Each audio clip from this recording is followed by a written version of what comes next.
महाकाल शिव की महिमा अपरंपार है। उन्हें प्रसन्न करने के लिए किसी खास प्रयास या पूजा पाठ की जरूरत नहीं होती, बल्कि सच्ची श्रद्धा और पूरे मन से किया गया प्रयास आपको भोलेनाथ की कृपा का पात्र बना सकता है। शायद यही वजह है कि अपने भक्तों के लिए महाकाल ने कालतल को भस्म कर दिया था। ऐसी ही एक कथा मिलती है हमारे धार्मिक ग्रंथों में, जिसे हम आपके साथ शेयर कर रहे हैं। मान्यता है कि भक्तों का चरित्र पढ़ने और सुनने से भोलेनाथ की असीम कृपा और पुण्य की प्राप्ति होती है। तो आइए जानते हैं। भक्त के प्रति महाकाल की अगाध आस्था की जिस कहानी का हम जिक्र कर रहे हैं, वह स्वयं भगवान कार्तिकेय ने संतों को सुनाई थी। इसके अनुसार राजा श्वेतकेतु, जो कि भोलेनाथ के परम भक्त थे, उन्होंने काल को भी जीत लिया था। राजा श्वेतकेतु सदाचारी, सत्यवादी, धर्म के मार्ग पर चलने वाले शूरवीर और प्रजापालक थे। वह अत्यंत ही निष्ठा और प्रेम भाव से प्रजा का पालन और अगाध आस्था और श्रद्धा भाव से शिव भक्ति करते थे। उनके इस भक्ति भाव से महाकाल अत्यंत प्रसन्न थे। उनकी कृपा से श्वेतकेतु के राज्य के लोग दुख, दरिद्रता, अकाल मृत्यु और महामारी से अछूते थे। एक दिन जब राजा श्वेतकेतु का जीवन काल समाप्त होने को था और वह भोलेनाथ की आराधना में लीन थे, तब चित्रगुप्त ने यमराज से कहा कि राजा श्वेतकेतु की आयु अब पूरी हो चुकी है, अब उनके प्राण हरने का समय है। तब यमराज ने अपने दूतों को आज्ञा दी कि वे जाएं और श्वेतकेतु के प्राण हर लाएं। यमदूत राजा श्वेतकेतु के पास पहुँचे तो वह शिव मंदिर में थे। दूत बाहर ही खड़े हो गए। श्वेतकेतु गहरे ध्यान में थे। बहुत देर हो गई, न श्वेतकेतु का ध्यान टूटा न ये दूत हिले। दूत बिना अपना काम किए खड़े रहे। जब वे वापस नहीं पहुंचे तो यमराज ने विलंब होते देखा। दूतों के आने में देरी होने के चलते यमराज स्वयं ही राजा श्वेतकेतु के प्राण हरने पहुंचे। लेकिन वहां उन्होंने देखा कि वह तो महादेव की साधना में लीन है। अब तो वह सोच में पड़ गए कि इसके प्राण कैसे हरें। उन्होंने सोचा कि यह अभी पूरी तरह शिव पूजा में डूबा है। इस स्थिति में शिव पूजा का उल्लंघन नहीं किया जा सकता।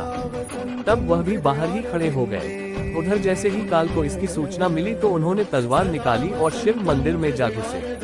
काल ने देखा कि राजा श्वेतकेतु अभी भी भगवान शिव के लिंग स्वरूप के सामने बैठे ध्यानमग्न हैं।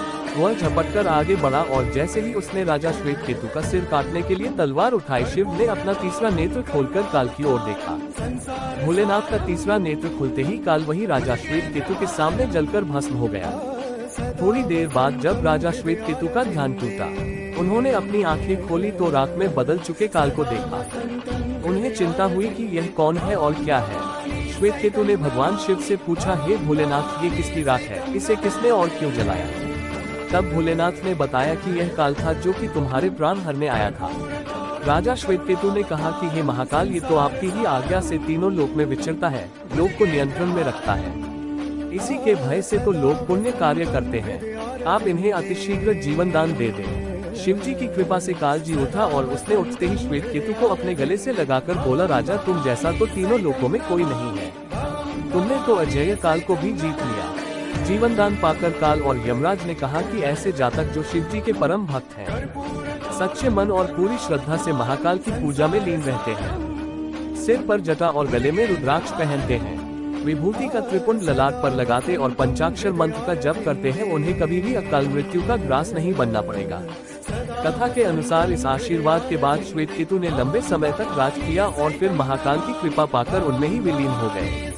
शिव ने ब्रह्मांड को बचाने के लिए हलाहल नामक घातक जहर का सेवन किया, जिससे उनका शरीर नीला पड़ गया। हालांकि वह इसे अपने शरीर में जाने दिए बिना अपने गले में धारण करने में सफल रहा और उसकी गर्दन नीली हो गई। इसलिए उन्हें नीलकंठ, नीली गर्दन वाला भी कहा जाता है। अशोक सुंदरी, मनसा और ज्योति भगवान शिव और देवी पार्वती की 3 बेटियां हैं। इन बेटियों का उल्लेख शिव पुराण में किया गया है और आज भी भारत के कुछ हिस्सों में इनकी पूजा की जाती है। शिव पुराण के अनुसार भगवान कार्तिकेय शिव और पार्वती के पहले पुत्र हैं। भगवान शिव के 2 अन्य पुत्र भी हैं। भगवान गणेश, भगवान कार्तिकेय हिंदू पौराणिक कथाओं के अनुसार भगवान शिव ब्रह्मांड के निर्माता, रक्षक और परिवर्तक हैं। उनका शक्तिशाली व्यक्तित्व और दिव्यता उनके अनुयायियों को मौलिक जीवन तथ्यों की समझ देती है, जो उन्हें एक सुखी और संतुष्ट जीवन जीने में मदद करते हैं। बच्चों के लिए भगवान शिव की इन दिलचस्प कहानियों को पढ़ना आपके बच्चे को इस शक्तिशाली देवता से परिचित कराने का एक शानदार तरीका है। आप इन कहानियों को अपने बच्चे को पढ़कर सुना सकते हैं या कहानी के पीछे छिपे गहरे अर्थ को समझाते हुए उन्हें पढ़ने दे सकते हैं। किसी भी तरह से ये कहानियाँ आपके बच्चे को भगवान शिव के बारे में जानने में मदद करेगी और उन्हें उद्देश्यपूर्ण जीवन जीने में मदद करेगी।